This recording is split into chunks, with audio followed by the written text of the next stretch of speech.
You forged evidence? Manipulated Mom? The man just held up a hand. It was necessary. Necessary? I snapped, my voice shaking with rage. To rewrite our entire childhood? To protect your mother, he said, his tone firm, unyielding. Your father was dangerous. No, I said through clenched teeth, my fists tightening. He was the one trying to save us. He spent years trying to uncover you. I gestured wildly at the walls of this hidden room. This shrine he'd built to himself. The man remained calm, almost eerily so. He was obsessed with me. He always was. He wanted to ruin us. Ruin us. Those two words hit me like a physical blow. It all clicked into place. You're not a victim, I whispered, the realization dawning on me, cold and sharp. You're a predator. His face twitched just for a fraction of a second, but I saw it, a crack in his perfect mask. You manipulated Mom, I continued, my voice gaining strength.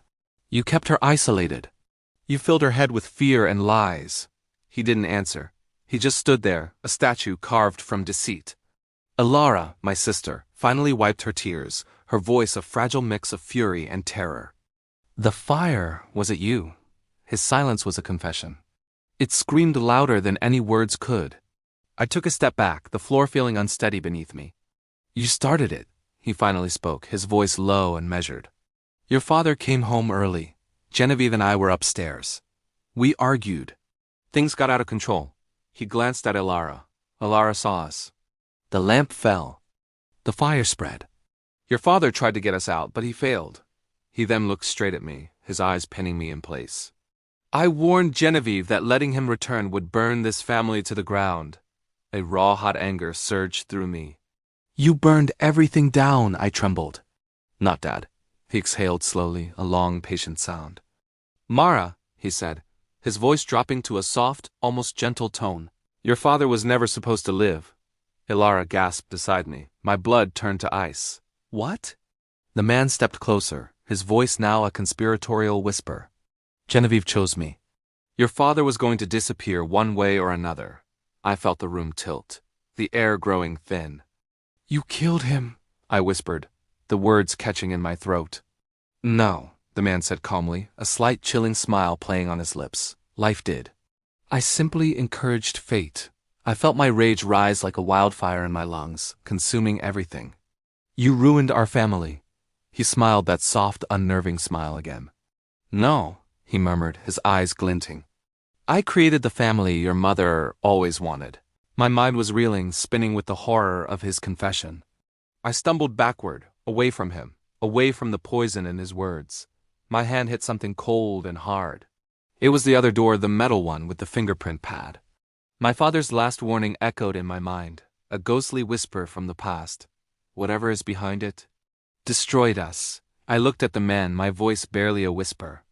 You said Mom built this house for you. Yes. Then what's behind that door? His expression shifted. For the first time since we had entered this nightmare, he looked afraid. Genuinely, deeply afraid. That door, he said quietly, his gaze fixed on the cold metal surface, was not built for me. I swallowed hard, my throat suddenly dry. Who was it built for? He stared at the door as if it were a monster. I told Genevieve to lock it away forever. Why? I pressed, my own fear warring with a desperate need to know. What's behind it? The man took a hesitant step closer to the door, his eyes darkening with a memory I couldn't see. Your father wasn't the only one she lied about. My heart hammered against my ribs. You want to know the truth? He whispered, his voice laced with a new, strange urgency. Alara grabbed my arm, her grip tight, desperate. Mara, don't open it. We don't even know who that machine is programmed to recognize. But the man wasn't looking at us anymore. He lifted a single, trembling finger toward the fingerprint pad. It recognizes the one person Genevieve feared most. I took an involuntary step back. Who? I breathed. The man's voice cracked. Your father? No. He turned his head slowly, his gaze locking directly onto Alara. Her. My blood ran cold. The world seemed to stop. Alara froze, her eyes wide with confusion and terror. The fingerprint pad on the door pulsed with a faint, expectant glow, as if it was waiting. Alara, I whispered, my voice trembling so much I could barely form the words. Why would Mom lock a door that only you could open? Ilara just shook her head frantically, her breath coming in short, panicked gasps. I don't know, I don't... But her hand... Her hand was already moving. It was lifting, drifting toward the glowing pad as if pulled by an invisible string. It was slow, trance-like, and utterly terrifying. I lunged forward and grabbed her wrist. Ilara, stop! Her voice was barely a breath, a ghost of a sound. I have to. The man stepped back, his face a mask of pure dread. No, he said sharply, his voice breaking. Don't open it. Genevieve built that door for a reason, but it was too late. Ilara's fingers hovered over the pad for a single, heart-stopping second. Then she pressed her hand against it. The light on the pad instantly turned green. A deep, heavy metallic click echoed through the silent basement, a sound of finality.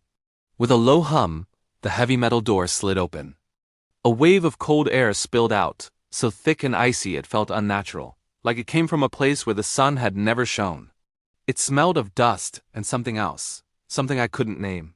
I stared into the profound darkness beyond the threshold as my heart screamed a silent, primal scream. And from behind us, the man whispered, his voice filled with an awful, final despair. Oh God. Genevieve, what did you do?